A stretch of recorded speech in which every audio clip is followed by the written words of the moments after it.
என் பெயர் மேரா சாய் ஸ்ரீதேவி. நான் 8ஆம் வகுப்பு ஆ பிரிவில் படிக்கின்றேன்.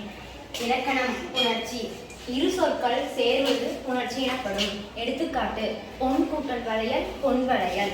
பொன் என்பது நிலைமொழி, வளையல் என்பது வருமொழி. இன் அப்படின்றது ஈற்றெழுத்தாகவும், வா அப்படின்றது முதலெழுத்தாகவும் இருந்து இது இரண்டும் சேர்வது தான் நம்ம புணர்ச்சின்னு சொல்றோம். அடுத்து எடுத்துக்காட்டு: பொன் அப்படின்றது நிலைமொழி, மலர் அப்படின்றது வருமொழி. பொன் கூட்டல் மலர், பொன் மலர். இந்த இன் ஈற்றெழுத்தா இருந்து மா முதலெழுத்தா இருந்து இது இரண்டும் சேர்வது தான் புணர்ச்சி. தமிழ் கூட்டல் நாடு, தமிழ்நாடு. இல் அப்படின்றது ஈற்றெழுத்து, நா அப்படின்றது முதலெழுத்து. இது இரண்டும் சேர்ந்து வருவது புணர்ச்சி.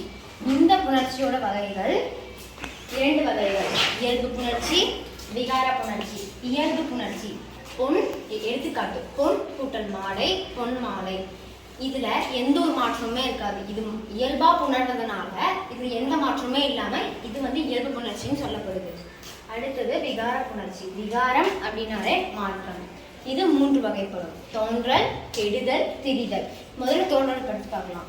எடுத்துக்காட்டு: திரு கூட்டல் குறள், திருக்குறள்.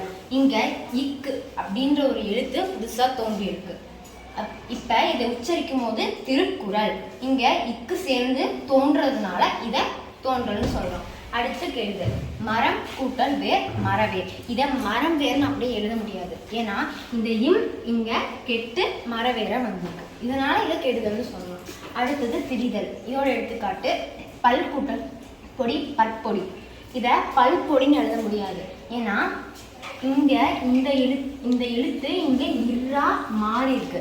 இதுல இது கெடுதலோ தோன்றலோ இல்லை ஏதாவது ஒரு புதுசா தோன்றல், கெடுதல் இது எதுவுமே இருக்காது. இந்த எழுத்து அப்படியே இந்த இதை திணிஞ்சிருக்கு.